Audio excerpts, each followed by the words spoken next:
মন্ত্রিসভায় কাজ করেছি জনাব জিয়াম কাদের। এই এলাকার মাননীয় সংসদ সদস্য, আমাদের পার্টির যুগ্ম সাধারণ নির্যাতিত ত্যাগী নেতা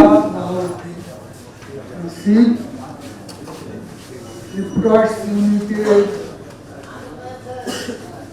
সাবেক এবং বর্তমান নেতৃবৃন্দ, সাংবাদিক নেতৃবৃন্দ, সম্মানিত এই সাংবাদিক ফোরামের সদস্য,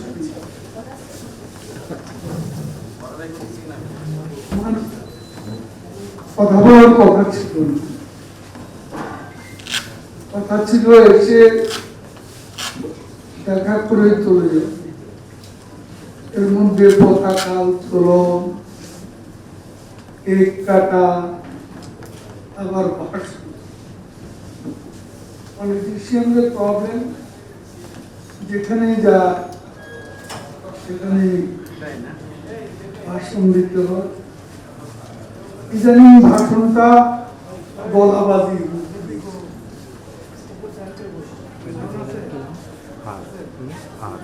তারপরেও আমাদের কথা বলতে হয়। এই রিপোর্টার্স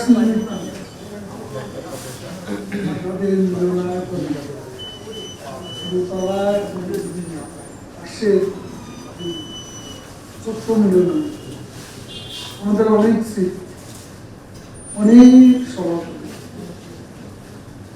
আমরা যখন বিরোধী দল ছিলাম তখন অনেক মিটিং আলোচনা থেকে শুরু করে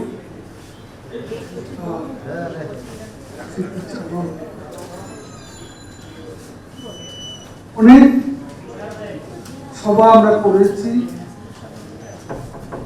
আপনাদের সকলের সাথে তখন দেখা হতো। বিয়ের সময় রিপোর্টার্স ইউনিটি নেতা, সভাপতি, সাধারণ সম্পাদক চাপানে আপ্যায়িত এই স্মৃতি আজকে মনে পড়ছে। যে যে দলই করুক ব্যাপারে সবাই খুব আন্তরিক।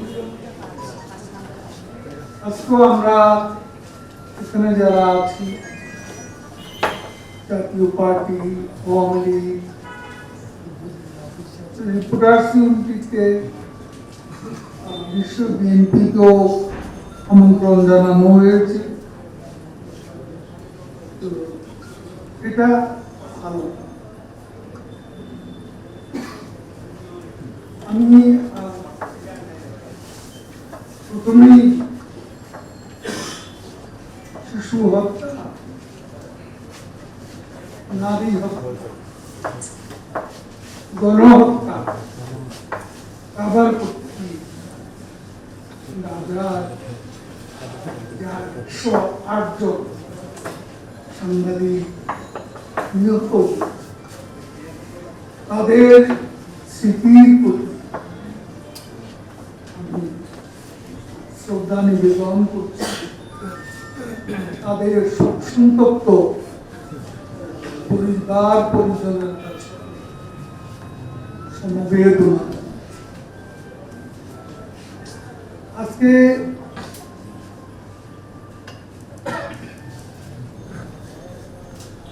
আমি সবসময় একটা কথা বলি, আমরা সমালোচনার বিরুদ্ধে, সমালোচনাই শুদ্ধ করতে, সমালোচনা আমরা that should be constructive, সেটা গঠনমূলক সমালোচনা প্রয়োজন। তবে আপনাদেরকে আমি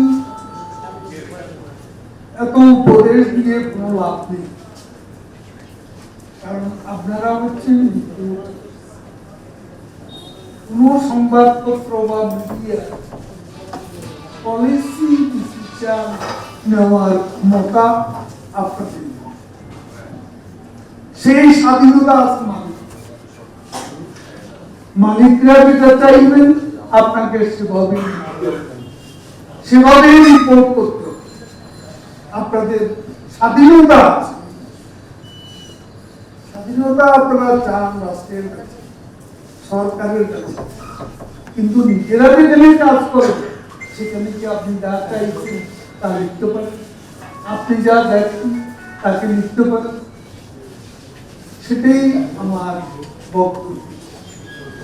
একটা কথা শুধু বলবো, সাংবাদিকতার নামে, সাংবাদিকের নামে লেখা নেই, পড়া নেই, সাংবাদিকতা বুঝে না, তার কাছেও এমন অনেকে এগুলোতে অবসরে গিয়ে দেখি সরকারি অফিসে বসে থাকে। সারা ঢাকায়ও এর অবস্থা আছে, কিছু অফিস আমারও আছে, সেখানেও এই উপদ্রবটা আছে। এরা সত্যিকারের জার্নালিস্ট। এই ভুয়া সাংবাদিকদের ব্যাপারে আপনাদেরও একটু সতর্ক। সাংবাদিকতার নামে ভুয়া লোকজন যাতে এই মহান পেশাকে যাতে অসম্মান করতে, এখানে যেন সাংবাদিকতার নামে অপসাংবাদিকতা বিকাশ ঘটাতে না পারে, সে ব্যাপারে আপনারা সতর্ক থাকলে যাক। আমাদের মাননীয় প্রধানমন্ত্রী আপনাদের এখানে গান দিয়েছেন, আপনারা নিজেরাই স্বীকার করেছেন। তিনি সৃজনশীল গঠনমূলক সাংবাদিক, সবসময় উৎসাহিত। আমরাও তার সঙ্গে একই পলিসি অনুসারী। আমরা এই যে ডিজিটাল যাতে অপপ্রয়োগ না, কোন সাংবাদিক যাতে ফাইন্যান্সিয়ালি হ্যারাস, সে ব্যাপারে আমরা সতর্ক আছি। এবং আমি এখনো বলছি যে আমরা এই ব্যাপারে সতর্ক থাকবো। কোনো নিরীহ সাংবাদিক হ্যারাসমেন্টের শিকার, সে ব্যাপারে আমাদের সরকার, আমরা এই ব্যাপারে আপনাদের শুভ দিন, আবারও শুভেচ্ছা।